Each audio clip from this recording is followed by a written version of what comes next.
అందరికీ నమస్కారం అండి. నా పేరు వెంకటేశ్వరరావు. మాది బాపిరాజుగూడెం, పెదవేగి మండలం, పశ్చిమ గోదావరి జిల్లా.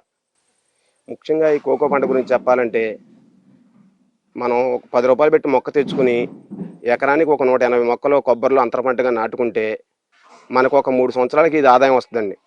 3 సంవత్సరాలకు వచ్చి ఎకరానికి ఒక కింటా కాడికి వచ్చిన ఇవాళ 2024లో వచ్చేసరికి రేటు బాగా కలిసింది. రైతులు మంచి సంతోషంగా ఉన్నారు. ₹1000 ఎకరానికి కేజీ ₹1000 దాకా వెళ్ళిందండి. అదే రకంగా కంటిన్యూ అయితే ఈ కోకో నెంబర్ 1 పంటగా భారతదేశంలోనే ఉంటుందని నా ఉద్దేశం. ఎందుకంటే ఇప్పుడు దీనికి పెద్ద పెట్టుబడి కూడా మనం సంవత్సరానికి వచ్చి 2 సార్లు ఎరువులు వేసుకోవాలండి. సంవత్సరానికి వచ్చి 2 సార్లు స్ప్రేయింగ్ చేసుకోవాలి. ఆ స్ప్రేయింగ్ కూడా మన కింద వేసే ఒక మందు సూపర్ పొటాష్ అమోనియా వేసుకుంటే మంచి లాభదాయకంగా ఉంటుందండి. 2 సార్లు అంటే జూన్, జూలై నెలలో ఒకసారి వేసుకోవాలి. మళ్ళీ జనవరి నెలలో ఒకసారి వేసుకోవాలి. ఈ స్ప్రేయింగ్ అనేది జనవరి నెల ఒకసారి స్ప్రేయింగ్ చేసుకుని తర్వాత ఫిబ్రవరి నెలలో కూడా ఒకసారి స్ప్రేయింగ్ చేసుకుంటే అండి, స్ప్రేయింగ్ అనేది నూక్రాను, మ్యాక్స్, బ్లైటెక్స్ ఈ స్ప్రేయింగ్ చేసుకుంటే మనకి కుళ్ళుకాయ కానీ గొంగళ పురుగు కానీ రాకుండా ఆశించకుండా ఉంటుందండి కోకోని. ఈ కోకో అనేది మంచి ఆదాయకరంగా ఉంటుందని అనుకుంటున్నాను నేను. ఇప్పుడు అంతరమటగా కాకుండా మామూలు నెలలో కూడా అవి 180 మొక్కలను ఈ ఒక కొబ్బరి లేకుండా 60 మొక్కలు పడతాయి కాబట్టి దగ్గర దగ్గర 240 మొక్కల దాకా వేసుకోవచ్చండి. సో జాగ్రత్తగా చేసుకుంటే కోకో నెంబర్ 1 పంట అని నా ఉద్దేశం అండి.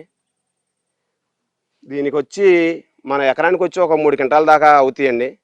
ఎకరానికి 3 క్వింటాలు అవుతాయి. కేజీ మొన్నటి దాకా అయితే ₹1000 దాకా ఉందండి. ఇప్పుడు మళ్ళీ అన్ సీజన్ కాబట్టి 200, 300కి అలా వచ్చింది. ఆ ₹1000 కంటిన్యూ చేస్తూ అలా ఉంటే రైతులకు కూడా చాలా ఉపయోగకరంగా ఉంటుందండి. చాలా ఇదిగా ఉంటుంది. మనం చూసుకుని మీ యూట్యూబ్ ఛానల్ ద్వారా మన రాష్ట్రానికి, మన దేశానికి అన్నిటికీ తెలియాలని నేను కోరుకుంటున్నా. ఈ కోకో తోటలో పాములు ఉంటాయి అంటారు, అవి అంటారు, ఇవి అంటారు. కొత్తగా వచ్చిన వాళ్ళు పాములు భయం, మీరు ఎలా ఉంటున్నారు తోటలో అది ఇది అంటారు. ఇక మాకు అలవాటు మీద ఆ తోటలో అలా తిరుగుతామండి.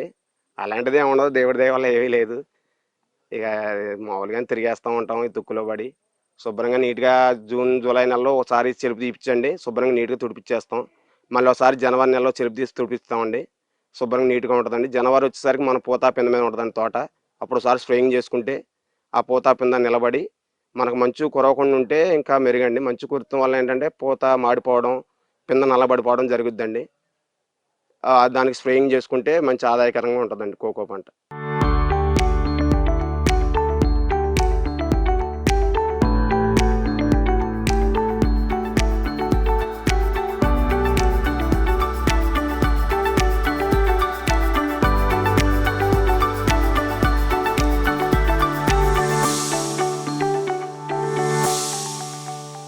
నా పేరు కోల శ్రీనివాసరావు అండి.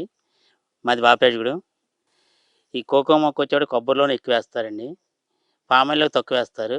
విడిగా వేయాలంటే బతకమనే అనుమానంతో వీటిని కొబ్బరికి వచ్చేపాటికి 150 కాడి నుంచి 180 మొక్కలు పడతాయండి.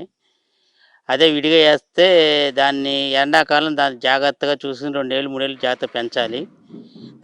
దానికి ఖర్చు కూడా ఎక్కువ ఉంటుంది. అదే కనుక మామూలుగా అయితే కొబ్బరిలో అయితే దానికి పెద్ద ఇది ఉండదు. చిన్నప్పుడు మటుకు దీని చీడపీడలు ఎక్కువగా ఉంటే సల్ఫర్ పొడి జిమ్ముతారండి. ఇది 3 ఏళ్ళకి కాపుకి వస్తుంది. ఈ కాపుకి వచ్చిన తర్వాత ముందు వచ్చేవాడికి బాగా 7-8 ఏళ్ళ నుంచి బాగా దిగుబడి వస్తుంది. ఎకరానికి వచ్చేవాడికి 3 క్వింటాలు 4 క్వింటాల దాకా అవుతుంది. ఇప్పుడు కేజీ అయితే 300 నడుస్తుంది కాబట్టి సీజన్లో అయితే 600, 700 కూడా ఉంటుంది. దీనివల్ల ఏంటంటే ఇది క్యాబ్రీ వాళ్ళు దీన్ని ఎక్కువ కొంటారు. దీనివల్ల చాక్లెట్లు కానీ మన డైరీ మిల్క్లు అని ఇట్లా వెళ్తుంది, ఎక్కువ వెళ్తుంది. తర్వాత వచ్చేపాటికేమో కాంప్లైంట్ ఇట్లు కూడా వెళ్తుంది అంటారు. ఇదేమో కేరళ నుంచి వచ్చింది. ఇది కేరళలో ఈ సంవత్సరం బాగా దెబ్బతిని తుఫాను వచ్చి దెబ్బతిన్నాయి కాబట్టి ఈ సంవత్సరం ఇక్కడ రేట్ ఎక్కువ ఉంది అంటున్నారు. దీనివల్ల రైతుకు వచ్చేపాటికి గుడియడంగా ఒక 60-70 వేలు ఆదాయం వస్తుంది. ఇది రైతులు జాగ్రత్త చేసుకుంటే మంచి దిగుబడి, మంచి ఆశీర్వాదంగా ఉంటుందండి. పాములు అనేది సహజంగా ఎక్కడైనా ఉంటాయి. మన ఇంట్లో ఉంటే మన ఇంట్లో, తుక్కుగా ఉంటే మన ఇంట్లోనే వస్తాయి. అట్లా తడవాల్సిన పని లేదు. మనకి ఎంత భయమో అట్లకి అంతే భయము. నేను 15 ఏళ్ళ నుంచి కోకో తోటలోనే ఉంటున్నాము. మాకు కనిపిస్తాయి, మా పక్కనే తిరుగుతూ ఉంటాయి. అవి మమ్మల్ని ఏం చేయవు, మేము అట్లా ఏం చేయు.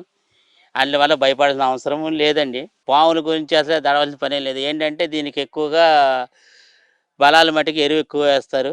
తర్వాత వచ్చేవాడు 2 సార్లు మందు వేస్తారు. పై స్ప్రేలు గట్ట ఏమైనా గొంగళ పురుగు, పేను అనేది వస్తాయి. నవంబర్, డిసెంబర్ నెలలో అట్లకేమో స్ప్రే చేస్తారు.